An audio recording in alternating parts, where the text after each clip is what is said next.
Demands ప్రభుత్వం దగ్గర ఉంచారు. వాటన్నిటిని కూడా సాల్వ్ చేయడానికి అవకాశం లభిస్తుందని చెప్పేసి మనం చేస్తాం. ఆంధ్రప్రదేశ్ విమానయాన పాలసీకు మంత్రిమండలి ఆమోదం తెలిపింది. దీని యొక్క ముఖ్య ఉద్దేశం ఏంటంటే విమానయాన పాలసీతో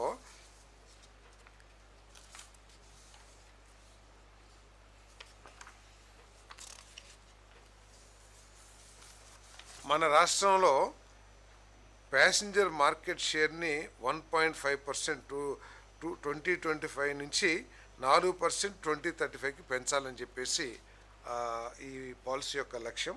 అదేవిధంగా ఎయిర్ కార్గో మార్కెట్ కూడా 0.2% నుంచి 5%కి, ఇది 2035 టార్గెట్స్తో ఈ పాలసీని తయారు చేయడం జరిగింది.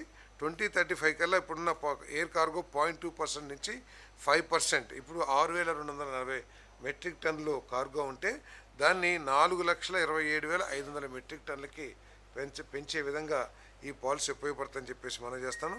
అదేవిధంగా 10 వాటర్ డ్రమ్స్ని ఆపరేషనలైజ్ చేయటం, అదేవిధంగా 9 అడిషనల్ ఎయిర్పోర్ట్స్ని ఆపరేషనలైజ్ చేయటం, మరి అదేవిధంగా state capital to all the airports in the state, మన అమరావతి నుంచి రాష్ట్రంలో ఉన్న 200 కిలోమీటర్ల దూరంలో ఉన్న అన్ని నగరాలని కనెక్ట్ చేసే విధంగా increase connectivity to 25% destination in India and 10% destinations globally. అంటే ఇతర దేశాలు 10, దేశంలో 25 స్టేషన్స్ని కనెక్ట్ చేసే విధంగా ఈ పాలసీ ఉంటుందని చెప్పేసి మనం చేస్తాను. అదేవిధంగా 10% market share in Indian MRO maintenance,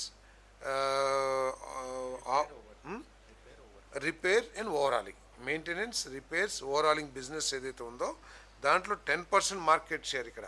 అంటే ఎయిర్పోర్ట్ ఇక్కడ డెవలప్ చేసే ఎయిర్పోర్ట్ ఏదైతే ఉంటుందో అక్కడ ఈ ఫెసిలిటీస్ అన్నీ వచ్చే ఇన్ఫ్రాస్ట్రక్చర్ని డెవలప్ చేయడానికి మెయింటెనెన్స్, రిపేర్స్, ఓవరాలింగ్, దాని విలువ ఎంత ఉంటుందంటే $0.69 బిలియన్ బై 2035. అంటే attract $1 billion investment by 2030 in aerospace manufacturing.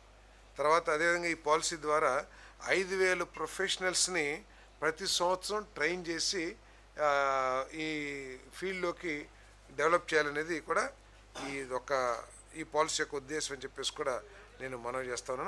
అదేవిధంగా 2 వెర్టీ పోర్ట్స్ని ఆపరేషనలైజ్ చేయటం, manufacture sustainable aviation fuel to క్యాటర్ to 20% demand in India.